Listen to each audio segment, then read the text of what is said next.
Is he criticizing? What he is trying to say? वो actually कर क्या रहा है? आपने वो यहाँ पे बताना. आपने लिखा the poem. The poet. He talks about the beauty of nature and the natural world. He praises the loveliest of the, and he calls the cherry tree as the loveliest. The poet is very much optimistic. Why he's optimistic? Why? Because he loves nature.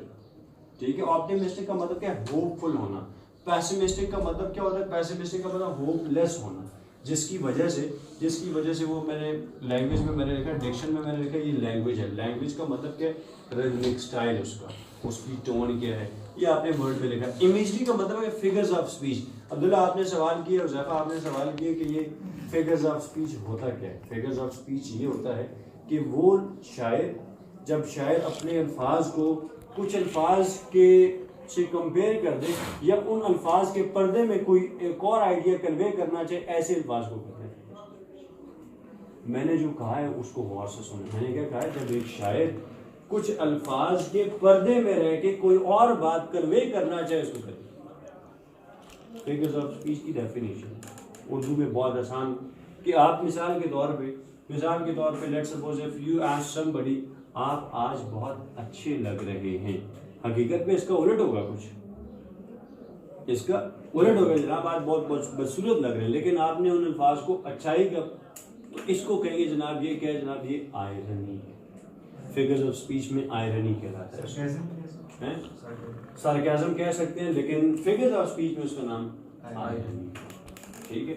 तो अब यहाँ पे मैंने figures of speech का आपने लिखा the poet beautifully uses different figures of speech in the poem. As we can see, the poet uses caesura. As we can see that the poet he uses caesura. What is caesura? Your question you asked that what is caesura? Caesura is a break in a line. Caesura is a break in a line. Break in a line means, for example, you say, for example, the poet he says cherry, comma, is the beautiful. Cherry is right after cherry there is what? There is a comma. The line has been broken. Why? Because there is a comma. There is a punctuation mark. Whenever there is a punctuation mark in the same line is called what? Caesura. Right?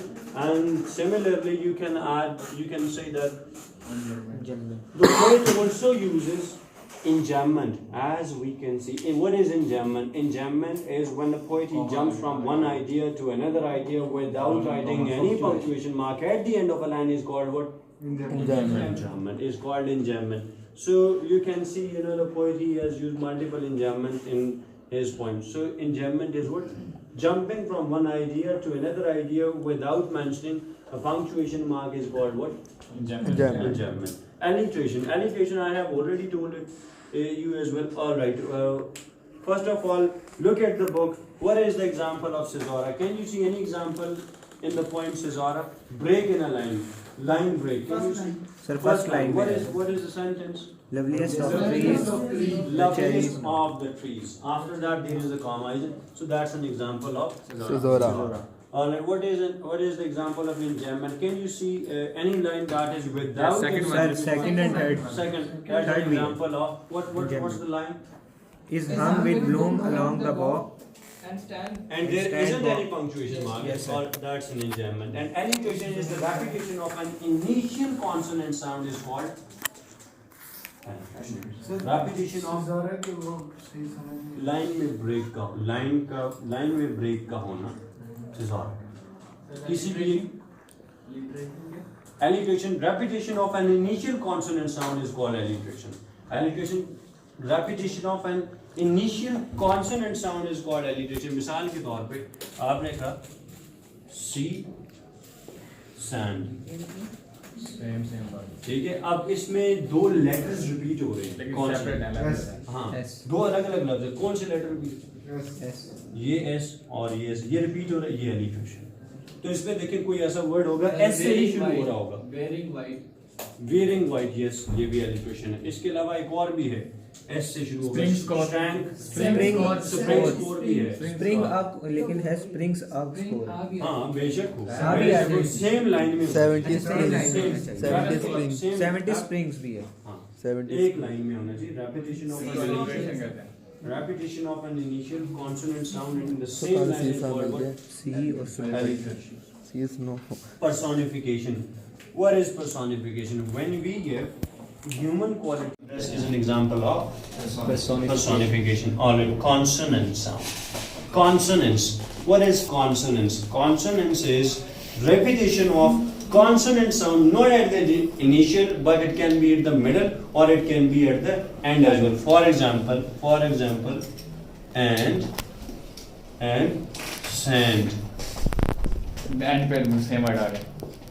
That is also alliteration. That is also consonant. But you can see and sound The center is repeated, right? And sound is sound is repeated, right? So that repetition is called consonants. Consonants, what is consonants?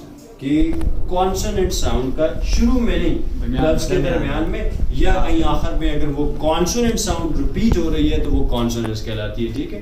अब देखें यहाँ पे कहीं पे and है वो repeat हुआ है बार बार. और symbolism, when we use different symbols to convey idea, the only word tree it symbolizes what? As I gave you an example of a sparrow, that the sparrow was sitting on the shoulder of Yes, a sir. drunkard, and that symbolizes what the natural beauty. Similarly, this tree is depicting or portraying what?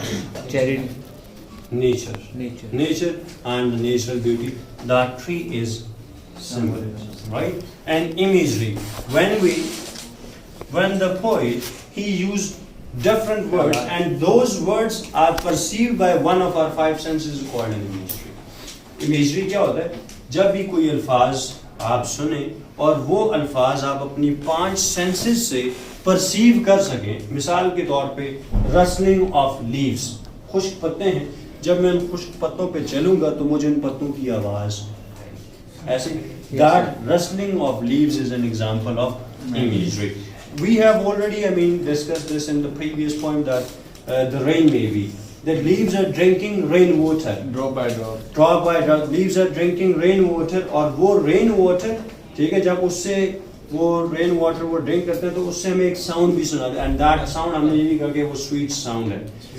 वो sweet That sound was एक amazing. example है oxymoron की, लेकिन उसकी आवाज पत्तों पर पड़ना वो जनाब Imagery है.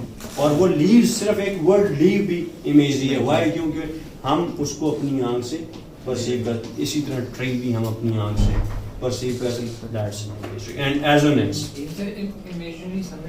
इमेजरी का मतलब ये है कि कोई भी ऐसा word, let's suppose Huzaifa is your friend और Abdullah is your friend, right? Let's suppose if Abdullah और हुज़ैफा इजंट हियर, राइट?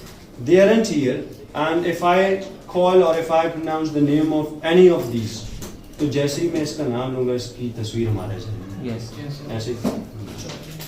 और इसमें हमारी कौन सी सेंस ऑफ 5 सेंसेस में से कौन सी सेंस जो है ना इस्तेमाल होगी? एक आई, सेंस ऑफ आई. ठीक है. इसके अलावा रसलिंग ऑफ लीव्स, पत्तों की आवाज, कौन सी सेंस? अच्छा ठीक है, सुने. तो structure, how we can write structure हम किस तरह से लिख सकते हैं? आपने देखा this poem is divided into 3 stanzas. तो आपने लिखा the poem loveliest of the tree is the cherry now is divided into three stanzas, and then each stanza is further divided into 4 lines, and 4-line stanza is called what? Quatrain. 4-line stanza is called what? Quatrain. So far we talked about what structure. So we are talking about the structure, and the rhyming scheme of the poem is double A, double B, A, B, B. We have seen that the rhyming scheme of the poem is consonant. If let's suppose the rhyming scheme of second stanza is A, B, so we can say that the rhyming scheme is the poet has followed an alternating rhyming scheme. कि शायर जो नज़्म है वो alternating rhyming scheme में लिख रहा है. तो आपने कहा चूँकि उसने constant rhyming scheme follow की, तो आपने कहा the poem is written in a constant rhyming scheme, and the rhyming scheme of the poem is A, B, inverted comma. ठीक है, ये structure में लिखेंगे. स्ट्रक्चर में क्या लिखेंगे, कितनी लाइंस का स्टैंजा है, कितनी लाइंस के स्टैंजा को क्या कहते हैं, पोएट ने कितनी लाइंस लिखी है, और उसके बाद उसकी राइमिंग थीम एंड दैट्स, और उसके बाद क्या जी, थीम। थीम आपने यहाँ पे बात करनी है, शुरू में नहीं, क्योंकि एक जगह है ना उसमें बताया कि थीम की बात आपने यहाँ पे करी। आपने कहा the poem, the theme of the poem is nature and its beauty and natural beauty, because the poet, he assumes and he quotes that I was given 70 years of my life, and 20 have already gone, and 50 years are too less to describe or to admire the natural beauty of the world. So aapne kaha this is how the poet is talking about the theme and he is discussing the natural beauty. Aur fir kya hai, your own personal point of view, according to my point, according to my personal, the poet could have ended the poem. The poet could have concluded the poem. आप ये कह सकते हैं, the poem could have added these. आप अपना point of view कि इसको शायर को ऐसे, ये इस point को ऐसे भी होना चाहिए था, इसके इतने stanza, इसको, और आप अपना point of view यहाँ लिखेंगे। इसके बाद any other poetic device, all these figures of speech are called what? Poetic devices. Any other poetic device that you think that is missing, तो आप उसको यहाँ पे कर सकते हैं। Okay. ठीक है, और आपका क्रिटिकल एनालिसिस वहाँ पे खत्म हो जाएगा, आपका क्रिटिकल एनालिसिस खत्म हो जाएगा। ये क्रिटिकल एनालिसिस, क्रिटिकल एनालिसिस क्या होता है? Twist up. क्रिटिकल एनालिसिस क्या होता है?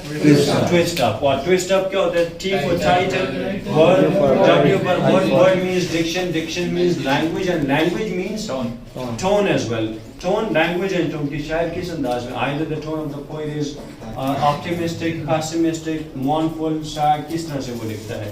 फिर उसके बाद imagery means figures of speech, उसके अलावा आप हम उसको फिगर literary devices भी बोलते हैं, literary techniques भी बोलते हैं। फिर structure के कितनी lines हैं और कितने stanzas हैं, उसकी rhyming scheme क्या है, फिर उसके बाद theme क्या है उस पोएम का, और फिर उसके बाद आपका पर्सनल पॉइंट ऑफ व्यू, और फिर उसके बाद आपका कोई और पोएटिक डिवाइस आपने अगर लिखी है तो ठीक, नहीं तो आपका लेक्चर, आपका वो जो क्रिटिकल एनालिसिस है वो। किसी का कोई सवाल है तो आप